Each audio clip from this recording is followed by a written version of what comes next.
Hey, so we updated the KEP with everything we talked about last week. Um, so the next thing to talk about is reference policy. That's something we've not gotten into whatsoever. So And that's like for the future, right? It's not for the immediate release, no, right? no, for the current release, where we left off last week, uh, completes the picture.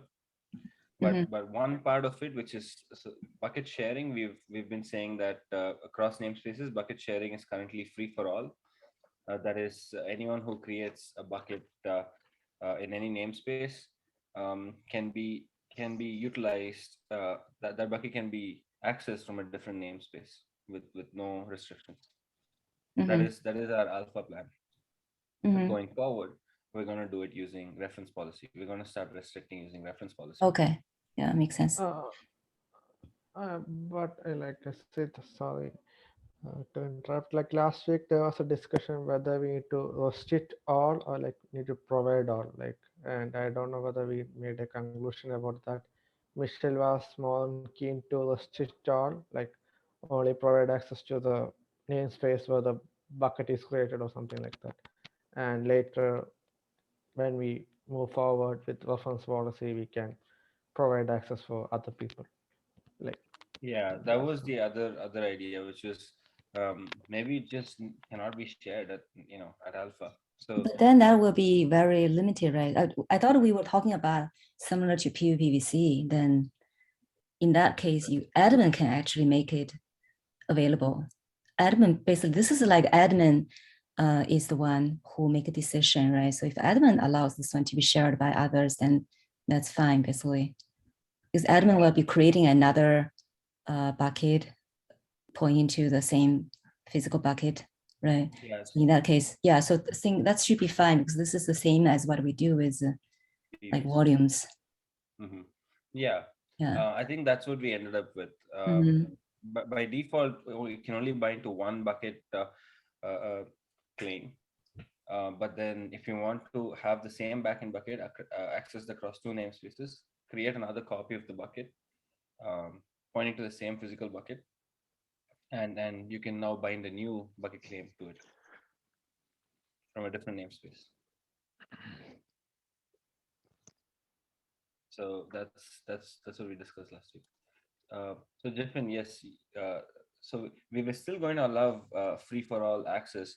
The way we did it was the admin would go and create a copy of the bucket that can be used in other namespaces. okay. Yeah, Yeah, understood. yeah. So let's get into reference policy. So the idea of reference policy is we want to restrict who gets to access what bucket, especially if a bucket was created in one namespace and we want the bucket to be accessed from a different namespace. What kind of uh, uh, auth z and auth n we can enforce on it is or going back to requirements. Let us first define what kind of authorization constraints we need to place on it. Um, so far, the assumption has been if a bucket was created in one namespace, or if bucket was created in response to a claim in one namespace, that bucket should not by default be accessible in other namespaces. We consider this a form of isolation, and however, there are legitimate reasons to imagine why we want the bucket to be accessible from other namespaces, um, especially because buckets are by definition over the network, and it's meant to be utilized, um, across clusters, even across namespaces.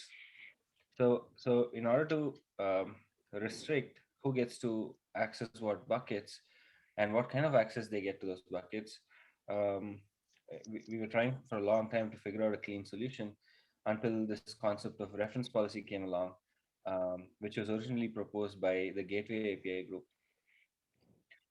Reference policy is just a policy that defines what objects can you refer to from a particular resource type.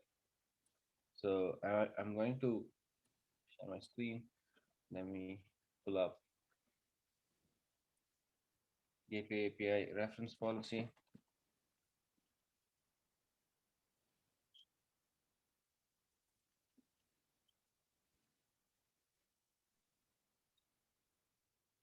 And there. So I think under security model they had this.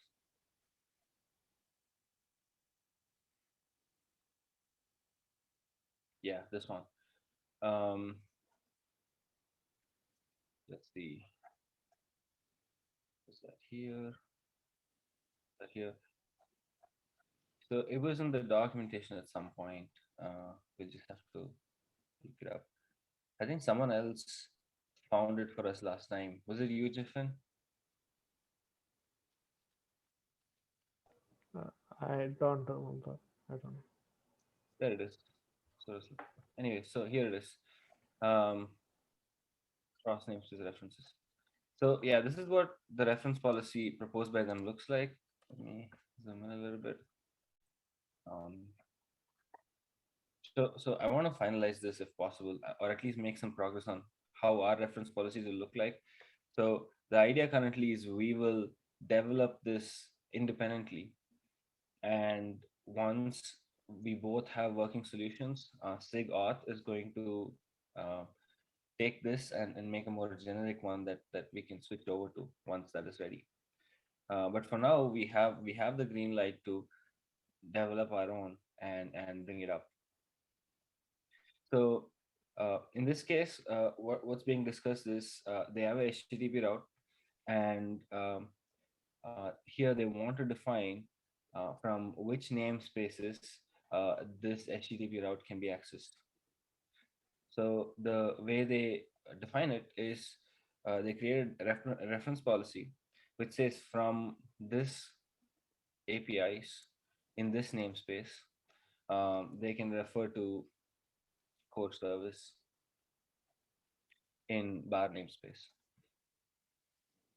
So given that this reference policy exists, um, it is now allowed for HTTP routes created in namespace foo to refer to services in namespace bar. Without it, um, it wouldn't be allowed. This policy uh, explicitly allows you to make that reference, or allows others to make that reference to this namespace. So if we have a user creating a bucket claim, and the bucket claim ends up, so if we have a user that, okay, this is called bucket claim now,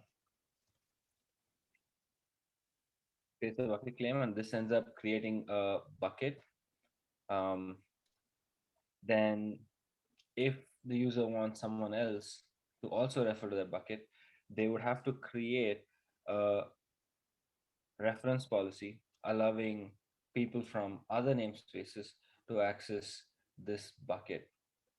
So here's where it gets tricky, because bucket is not a namespace resource. It is a um, clustered resource. It's a global one.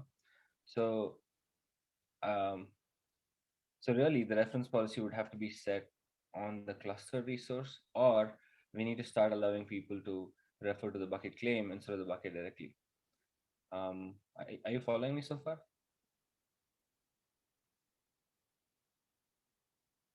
No. All right. Okay. So What? mhm. Who are you asking? Everyone, anyone doesn't follow Yeah, me, can bring it up. yeah, I was gonna say that we've talked about this before, so yes. Yeah. But the question is, we didn't make any decisions, do we? About, well, Or do we? we've decided and then revisited the decisions, right? That's the situation. Yeah, there was a discussion like who, like as you mentioned, whether it need be on the bucket claim or on the bucket, and even I guess you had made some prototype out of the reference policy, how it looks like, or something like that. Like it was This like one? Oh, you mean the diagram? not the diagram with the reference policy, the CR kind of stuff, like what all things need to be the or something like that. Um, Maybe bucket like info. I think in your personal laptop, not on any doc or like GitHub file, but yeah, On my laptop. Okay. yeah. Um, Uh, but yeah, the main discussion point was like whether it should be part of the bucket claim or bucket request, as far as I remember.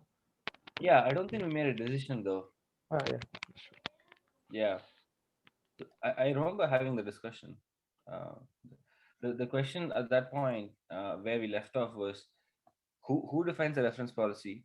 The problem remained that if the creator of the bucket or the creator of the bucket claim defines a reference policy, do they define it for the bucket itself, or do they define it for the bucket claim? And if they define it for the bucket claim, as in if they say a reference policy saying that uh, say they're a namespace foo, and they say namespace bar can have references to my bucket claim, then in namespace bar they would have to uh, you know start referring to bucket claims and other namespaces. Bucket claims are the equivalent of bucket requests instead of directly referring to the bucket. So that changes our API model, doesn't it?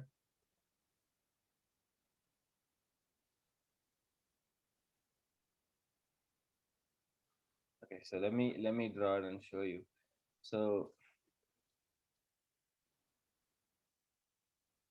I have a bucket claim. Say this is in namespace foo, and this ends up creating a bucket,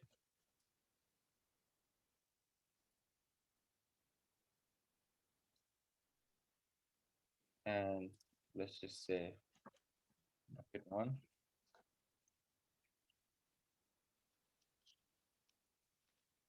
and now I create a reference policy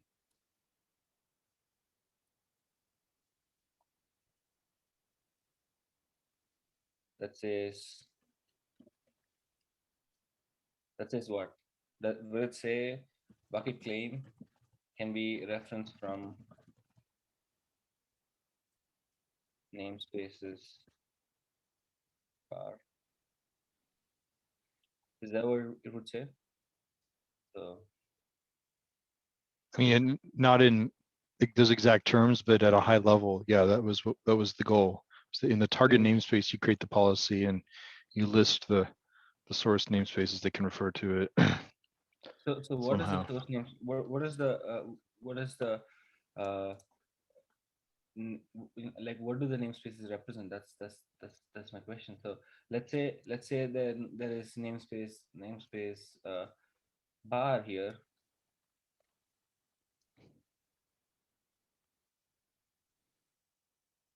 right? And let's say this is namespace one, this is namespace bar. So I have a bucket claim. Do I point to another bucket claim, or is this just bucket access? It was access in the version that I remember, and Okay. I lean towards that. Yeah. So bucket access now doesn't just refer to name; it also refers to name and name. It's like name and namespace now. So it would look like this. Um, Not the bucket access name, say reference. Um, Name would be bucket claim one, and the namespace two. Similar to this, right? Yeah, and then the name and namespace of that is BA1 and namespace bar, right? Yeah. So Yeah. Exactly. yeah, you So get cross namespace access this way. okay, and if someone wants to revoke access, they just go ahead and delete the reference policy. Is that how it works? No, you can't revoke that was part of the thing, Okay. right? Like you consult the reference policy at BA creation time, and if you allow it, you're allowing it forever. Okay. I mean, can we at least prevent new ones from happening? Yeah. Well, new ones will try to consult the reference policy, and if it's gone or modified, then they'll get denied. Okay. So that makes sense. Now the next But question is this is not the alpha plan, right? This is for later. this for later. This for later. Yeah, yeah. So Yeah. I thought the more interesting question was like, well, what are we going to do before then? And I thought the answer was like, just don't allow any of this, right? That's the, and then come Yeah. back and add this when we feel like it.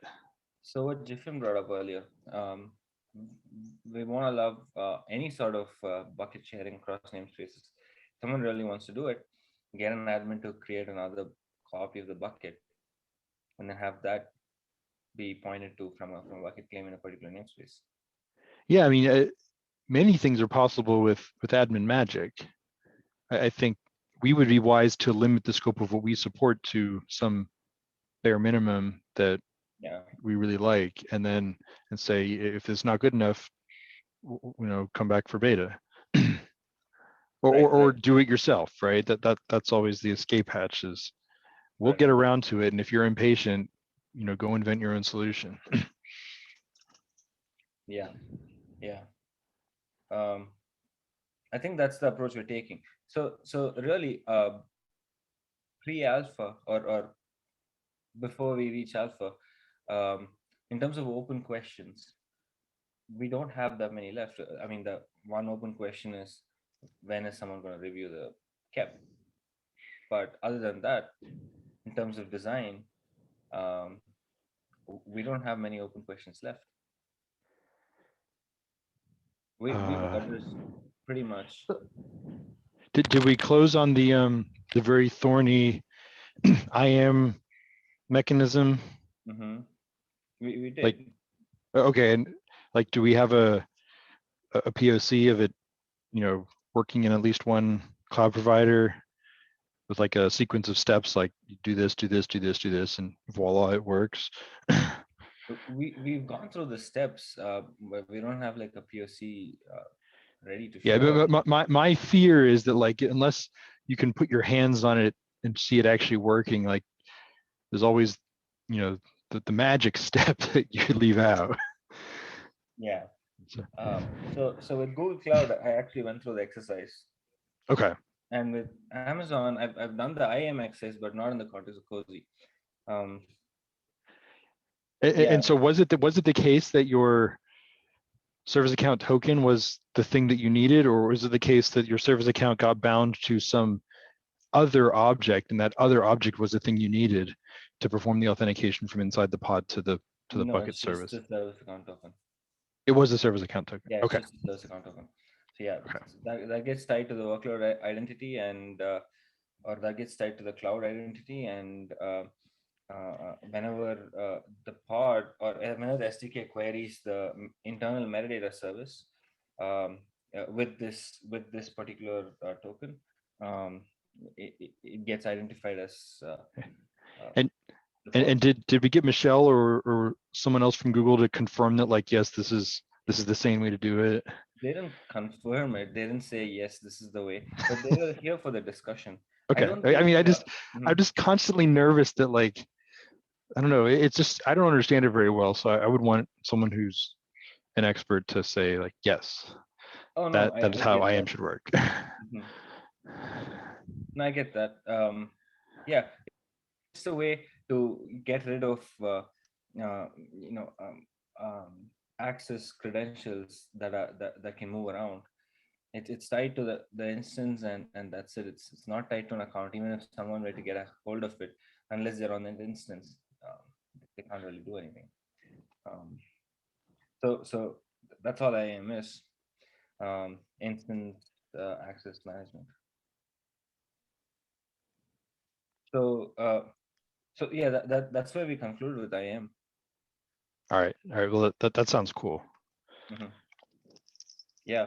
So really, we have to get back into. I mean, the main concerns that are remaining are one is reference policy. I think reference policy is not going to be as simple as what we just discussed. Um, I think there are going to be more edge cases that'll come up. Um, but other than that, I think there's things like onboarding new cozy drivers. That's going to be a thing. Inviting a bunch of other clouds. That's going to be a thing that we'll focus on. But other than that, for Alpha itself, technical questions wise, I think we're pretty solid right now. And Michelle has been a part of the discussion. She's going to be one of the reviewers, from what I understand. So, as the next step, unless we want to answer this question of reference policy right away, um, and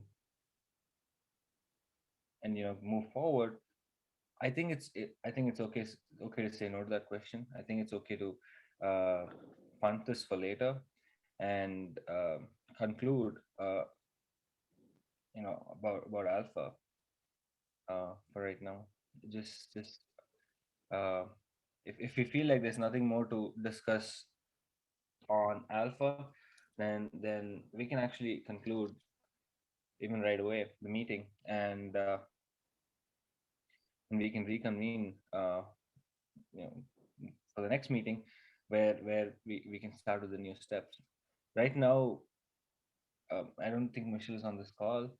And let me check, but really, there's nothing much else to talk about if not for this. Awesome. Yeah, So that's fine, I think.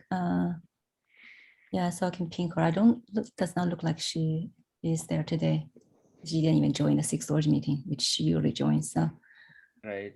Yeah, um, it's the holidays, right? yeah, she's probably off already, but I'll ping her and see if there's any response. Just ping her to review the cap Mhm. because it's important to get her to review it. Is at least I think she is more available than Tim. Tim is even more busier. So Mhm. yeah.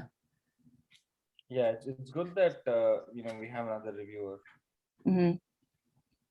So yeah. So if that's the case, again, like I said, we can conclude for now, and we can follow up with Michelle, and we can go from there. Sounds good. Yeah, that sounds good to me. All right, so we are going to cancel the next 2 meetings and meet again in the new year then. Right.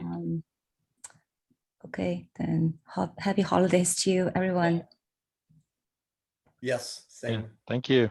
Happy holidays, everyone. Bye. Bye. bye.